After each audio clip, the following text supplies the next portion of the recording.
A folk tale is a traditional story often told orally that transcends from generation to generation.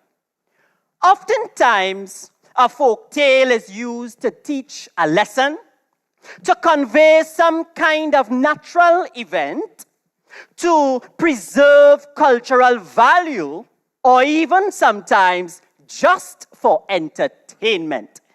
In Trinidad and Tobago, we have plenty folk tales to talk about. But depending on where you go, the origin story could be different for any folk tale. This is an example of the origin story of a folk tale from Paramin, Trinidad. We sit down for hours waiting on Zacharias to come with the chicken to start the pot. I bring up some dumplings I get my mother to make for we. Kareem bring up some ground provision, done boil and everything. But in order for this to be a real cook, something have to make outside. We have to make something on the spot. So we decided that the best and easiest thing to make on the spot could be the stewed chicken. That will go down nice with the dumplings, and with the little piece of ground provision on the side, it will add some variety to the meal. So we decided as a group, we will tote the fireside up the hill. We get the wood, we douse it in kerosene, we bring the pot, the seasoning, the plate, and everything. The only thing we was missing was the chicken.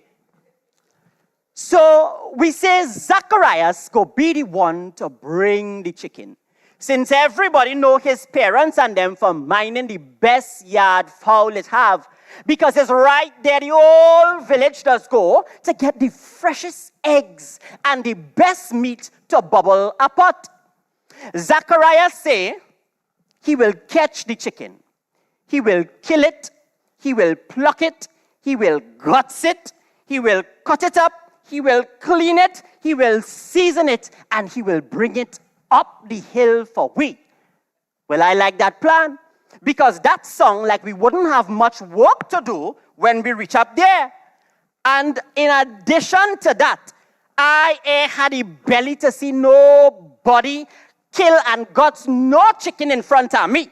So when Zacharias said that he will do that part beforehand, I was glad to agree to that part of the plan. We sit down there waiting for Zacharias with no sign of him. The place start to get dark, all kind of thing. But the darkness wasn't even the problem. Because in Paramin, we are accustomed to functioning under the moonlight alone. The problem was we belly. Me and Kareem was hungry and waiting there for hours for Zacharias with no sign of him at all. Suddenly, we start hearing some footsteps coming up quick from the tracks up ahead. Me and Kareem stand up there saying, Lord, please let this be Zacharias. Well, I can't tell you how happy I was when I realized that it was Zacharias indeed. That joy, however, was quickly stolen when we noticed that Zacharias come up there with a white crocus bag in his hand with what appeared to have a living chicken inside it.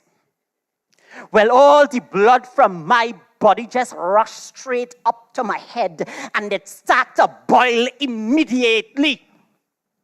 Zacharias comes smiling as though he was ready to do the usual, which was to tell us some funny story about why he couldn't deliver yet again.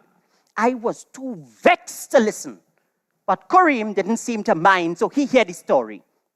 Zacharias tell him about, he didn't get permission from his father to bring the fowl, so he had to find some way to get to sneak it out. He tell him how he had to soak crack corn in puncheon and give it to the chicken to eat. Wait for the chicken to get tipsy so that he could make the catch quick and easy. I was so upset. Zacharias telling Kareem how the chicken was one of the fattest, juiciest chickens in the flock. Now, when he pulled the thing from the bag, it was really a magnificent hen in size. But I was too vexed and angry and hungry to even agree. But Kareem, who didn't seem to mind, jumped and take the chicken right out of Zacharias' hand. He set it down on the fireside that we had made earlier for light, and he proceeded to cut the neck of the chicken off. But before he could behead the brooding bird, the thing managed to free itself, and in a frantic, drunken, and disoriented attempt to flee, the chicken ran through the fire. And with that, and the wood that we douse in kerosene, the thing catch a blaze and take off into the air, flying down and across the mountain, and seem to land somewhere by the river.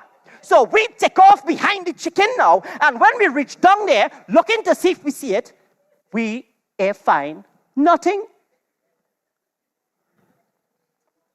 Needless to say, we ain't get to have we cook that night. Every man-jack went home on a hungry belly.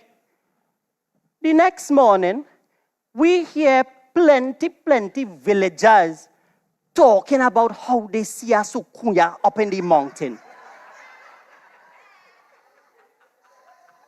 Them say they see a big ball of fire flying down and across the mountain and over the river.